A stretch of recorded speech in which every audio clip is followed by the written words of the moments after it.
Alors je fais du triathlon, natation, vélo et on finit par une course à pied. Je pratique le karaté Shotokan.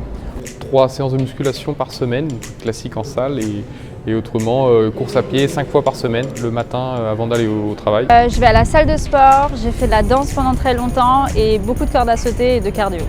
Alors je fais du sport 3 fois par semaine, je fais du tennis, de la cardio et de la gym. Foot, tennis, escalade. Du hockey roller. De temps en temps, un petit tennis, un petit foot. Là, je me suis mise au footing au début de l'année. Les 10 km en général, j'ai fait les 10 km ou le semi-marathon. Tous les jours 10 km au moins, en tout cas jusqu'à présent je l'ai fait. Mais entre 20 et 35 ans, je faisais 40 km par jour avec beaucoup de compétitions. Entre 3 et 4. 4 fois par semaine. Une fois par semaine. Ah, tous les jours pratiquement. Peut-être 3 fois par semaine, mais avant c'était peut-être 4-5 fois par semaine. Dimanche, c'est le seul jour où je ne travaille pas vélo. Mais les autres soirs, pour cette... le désir de se faire plaisir, mais aussi de performer à son niveau, quoi.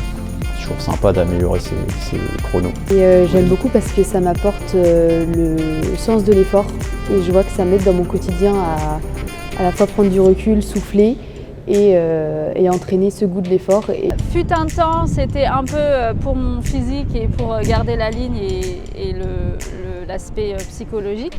Mais maintenant, c'est vraiment pour me défouler et parce que j'aime bien ça et que j'ai trouvé le sport qui me correspond. Pour la vie au quotidien, pour même plus tard penser à l'avenir, pour être bien dans son corps plus tard et pouvoir vieillir tranquillement, on va dire. Ça m'apporte un équilibre, enfin une stabilité dans mes intentions, dans mes choix. Ça m'aide à persévérer au quotidien. Parce que j'en ai toujours fait. J'ai commencé le rugby à 8 ans au Racing Club de France parce que j'habitais Colombes. J'ai joué jusqu'à l'âge de 40-42 ans. Puis après, ça commençait à être un peu compliqué de rester au niveau des autres.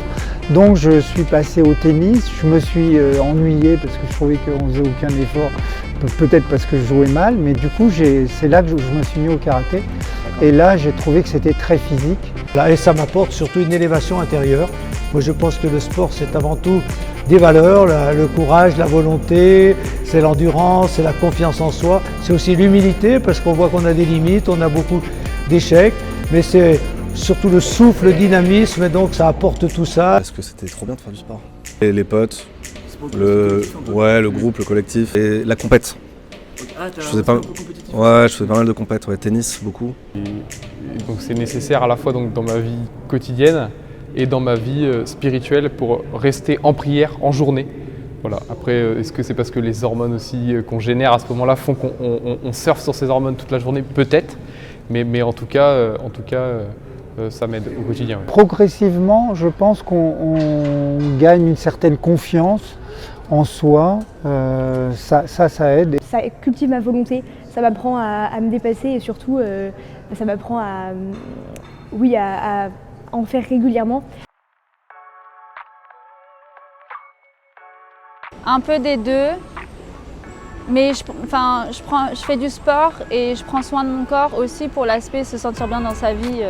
Maintenant, c'est pas que quelque chose de physique ou une obligation, mais je mange sainement et je fais du sport pour me sentir bien sans un côté malsain. C'est vrai que je prends soin de mon corps pour le sport, parce que les entraînements tous les jours, faut quand même être bien en forme.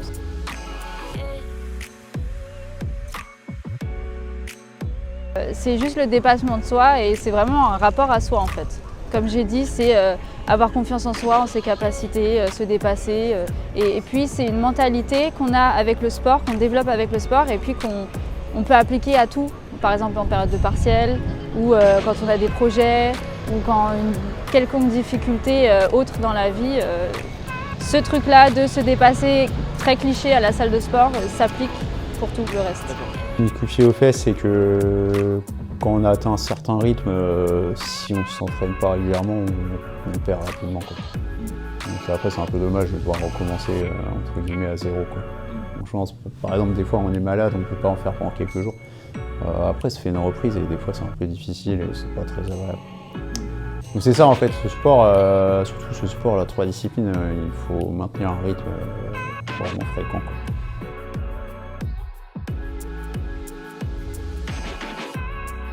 Un cadeau qu'on peut se faire au quotidien, c'est faire une séance de sport et prier juste après.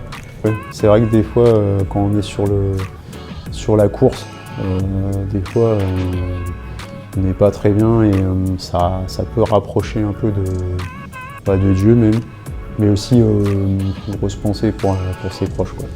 C'est des choses qui nous permettent d'atteindre des états qu'on n'a pas forcément si on n'a pas fait de sport juste avant. Ouais. Donc je pense que le sport peut devenir un indispensable, peut-être une addiction. Et donc ça, c'est vraiment des éléments dans la vie spi qui sont vraiment super importants. La régularité, la fidélité aussi à l'effort, etc. Et donc disons que c'est en entretenant ça dans le sport que je peux entretenir ça dans ma vie spirituelle parce que corps et âme sont liés. Les valeurs du sport et de la foi sont les mêmes. Toutes les notions d'endurance, de ténacité, de fraternité. Pour moi, c'est le cœur de la vie humaine et je trouve que c'est très stimulant et ça apporte aussi beaucoup de sens. Et surtout, à des moments, on a ce qu'on appelle l'état de grâce, c'est-à-dire on voit que ce qu'on vit nous élève vers le haut et que on ressent à ce moment-là une sorte de plénitude qui fait dire, en tout cas pour moi, qui me fait dire merci mon Dieu. Donc le sport m'élève vers Dieu et ça c'est vraiment la beauté du sport plus que les résultats ou les records dont on peut parler.